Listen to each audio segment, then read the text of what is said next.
Yorana from Tahiti, and welcome to Filled with His Love. Here's the scene. I was 48 years old, a professor at BYU, thinking about writing a book on learning. I wanted to get down to the foundational principles of learning from a spiritual point of view. I thought of Arthur Henry King. Maybe he would be willing to help me with the project. He was in my ward and had been a professor at BYU for a long time. He was British, very British, educated at Cambridge and Lund University in Sweden. So that was his life before coming to BYU. He was a poet, an author, a speaker, an internationally recognized scholar on Shakespeare, and King Lear in particular. I didn't have any friends at the university quite like him. He was a convert to the church and taught English and philosophy at BYU.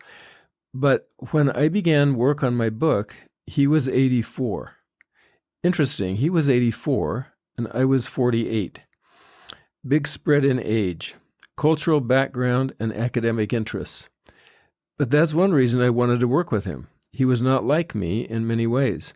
He could provide me with new ways of thinking about my project.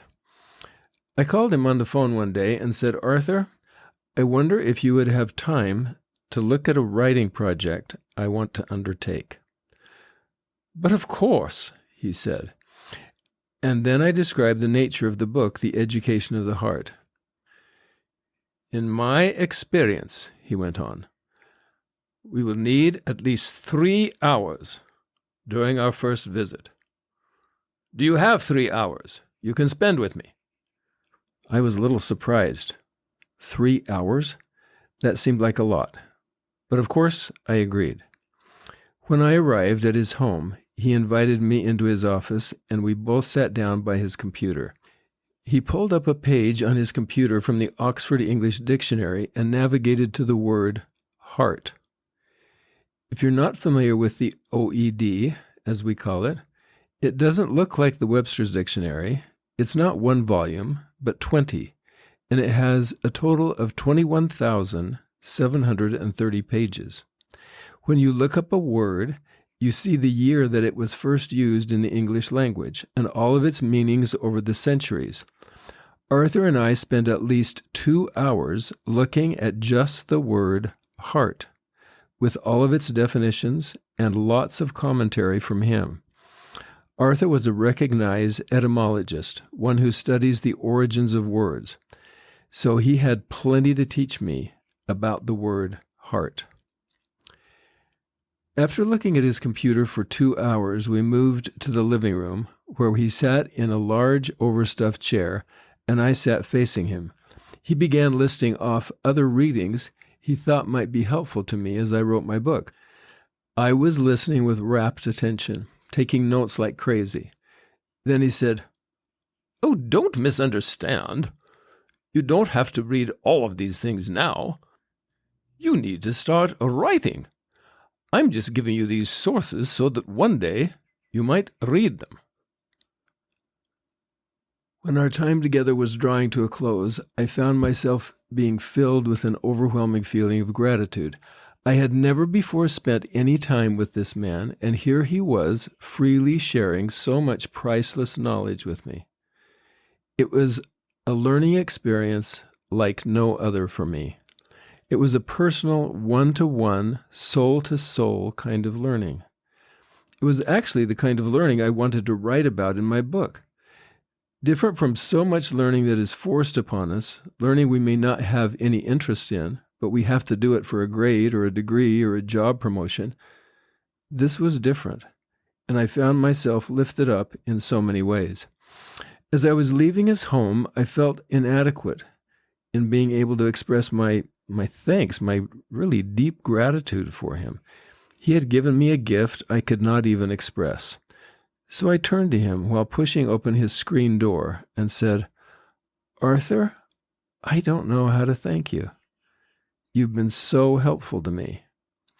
Without a moment's pause, he looked back at me with those penetrating eyes and said, "Oh, the young need the old, but the old need the young.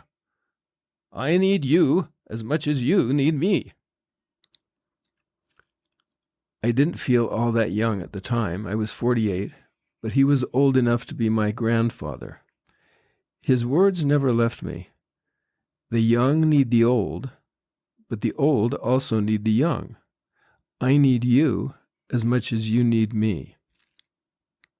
Later, as I reflected on what he had said, I imagined the infant in the arms of the mother, totally dependent, unable to eat or really exist without the help of parents. Then, for some strange reason, I thought of a mother of a 14-year-old boy who had told me recently that she and her husband had pretty much given up on their son.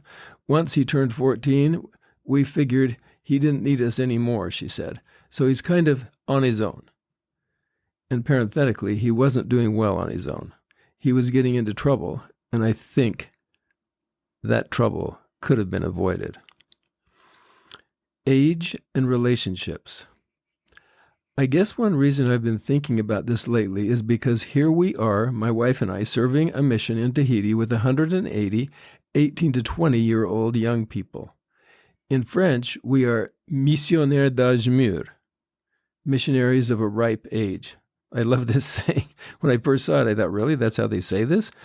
Instead of senior missionaries, they say missionaries of a ripe age? Yep, that's how they say it. And so when we say missionnaires d'âge mûr, I like to say très mûr, very ripe. One of the senior couples serving with us is 20 years younger than we are.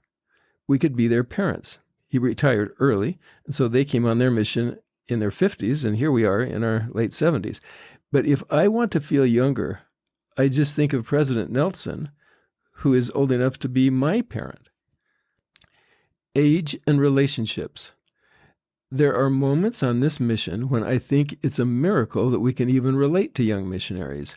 They are, after all, 2 generations younger than we are, but somehow we find common ground.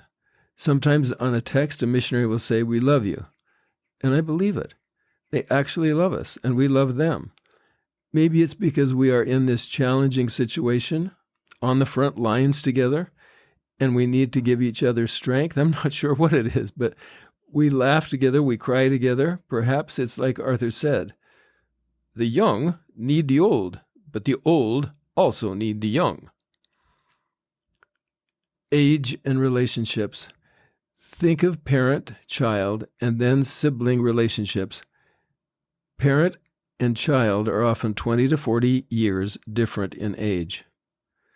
The young child obviously needs the parent, but the parent also needs the child. Each learns from the other, but then parents die, and the siblings are left to navigate mortality together. Closer in age, similar, but different upbringings. No 2 siblings grow up exactly the same way, even twins. After parents have crossed over to the other side of the veil, the siblings remain. Some sibling relationships are rich and fulfilling, as mine have been. Other siblings seldom connect. Age and relationships. Older brother, younger brother, older sister, younger sister. Birth order affects relationships, particularly while growing up. But then a lot of those differences melt away as siblings mature. Age and relationships. One thing is certain, relationships take time to form. Family relationships unfold over a lifetime. So age plays a role in every relationship. Let me say that at this point in my life, I feel especially grateful for all relationships, those with others my own age, and those with those who are young, even much younger. We need each other, old and young. We lift each other in different ways at different stages in our life. But the main thing is, we need each other. I hope this has been helpful, and we look forward to seeing you next time.